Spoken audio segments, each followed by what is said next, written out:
حاكا عصب ساكي دقالك أودحي إيران iyo إسرائيل maxaase ka soconaya gudaha deegaanada Israa'iil kadib duqeynta ay sameysay Iran waxaan kula wadaagayaa wararkii ugu dambeeyay xaaladdu sida ay tahay iyo sidoo kale arrimo waaweyn oo ka soo kordhay arrimaha Iran iyo Israa'iil xaaladda dagaalka sida u muuqata iyo macluumaaddan ayaan halkan kugu wadaagayaa adiguna soo dhaw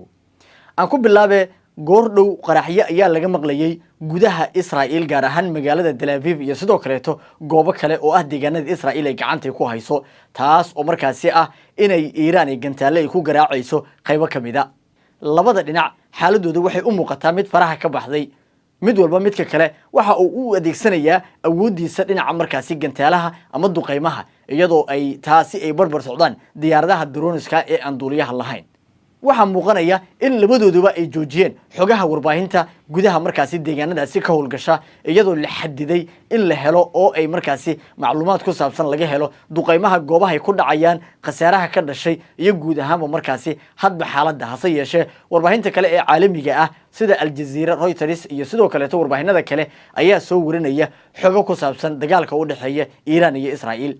saqdii dhexe ee xalay laga soo bilaabo ilaa iyo subaxnimada saaka ah Iran ayaa gantaale waxay ku bartilmaameedsanaysaa goobo badan oo kamid ah markaasi deegaanada Israa'iil waxaana qaraxyo waaweyn laga maqlay Tel Aviv iyo sidoo kale goobo kale oo Israa'iil ay gacanta ku hayso iyadoo markaasi aan wali si rasmi ah markaasi loo helin xogta ku saabsan qasaaraha ka dhashay duqeynta ama gantaalaha ay Iran ay ku garaacday deegaano badan oo Israa'iil ah dhinaca kale sawirro la helay ayaa muujinaya saddex markab oo gubanaya meel u dhow xeebaha Iran gaar ahaan gacanka Cumaan oo markaasi ku dhow marinbiyoodka muhiimka ah ee loo yaqaan Hormuz iyadoo aysan markaasi xaqiijin rasmi ah aysan ka soo bixin labada dhinac Iran ama sidoo kale wadan kale oo kamid ah markaasi wadamada gobolka kuwaas oo ka hadlaya ama sheegaya waxa ay yihiin saddexda dab ee lagu arkay markaasi meel aan sidaasi kaga fogeyn gacanka Cumaan wadamo badan oo caalamka ayaa bilaabay inay muwaadiniintooda ku sugan Israa'iil ay ku wargeliyaan inay si degdeg ah halkaasi ugu baxaan Ruushka ayaa kamid ah oo muwaadiniintiisa ugu baaqay inay si degdeg ah halkaasi ugu baxaan halka Jarmalku isaguna uu bilaabay inuu muwaadiniintiisa u daadgureeyo Masar Argentina iyo wadamo kale ayaa iyaguna muwaadiniintooda ku sugan deegaanada Israa'iil waxay ugu baaqeen inay si degdeg ah ay ugu baxaan iyagoo dhulka isticmaalaya hadba xuduudda ugu dhowna ay gaaraan taasoo ka dhigan in xaaladda Iran iyo Israa'iil dagaalkoodu uu gaaray halkii ugu sareysay iyadoo ay Iran ay ku hanjabtay inay dhici doonaan wax aan horay u dhicin waxaana sidoo kale Israa'iil iyo xulafadeeduba ay wadaan duqeymo waaweyn oo ka geysanayaan deegaanada Iran gaar ahaan Tehran iyo sidoo kale goobo kale iyadoo ay saacadihii ugu dambeeyay ahayd markay bartilmaameedsadeen telefishinka Iran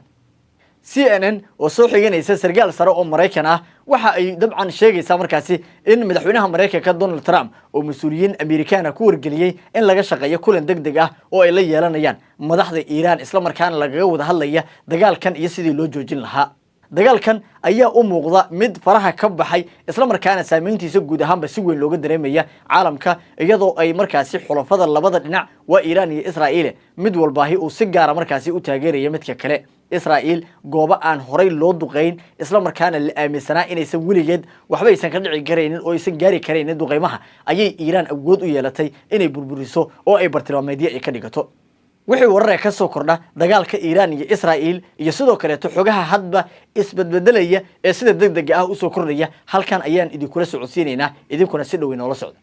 بشارة برشوب هويga daaweynta natural dabiiciga ka xaqabtira horu gaar maxmil ma ku daashadin la faxanuun habeen iyo maalin ma ka haysataa howl dhig xirista masuuxan baabirta habeenada qaar hurda la'aan ma hiftaa naftaada madax xanuun ma haleeli weydi suuliga calool istaag daraadi ma isku ka haystaan warwarka iyo stresska haddii jawaabtu haa tahay haddeer soo tiigso saacadiyo xirsi herbal shop waxaad ka helisaa dhammaan dawooyin natural kugu habboon kor u bila heerka caafimaadka noloshaada hadal yar iyo howl badan soo dhaweyn hagarley ugu kaale saacadiyo xirsi herbal shop wixii faahfaahin intaasi dheer kala xiriir taleefanada shaashada hortaada ka muuqda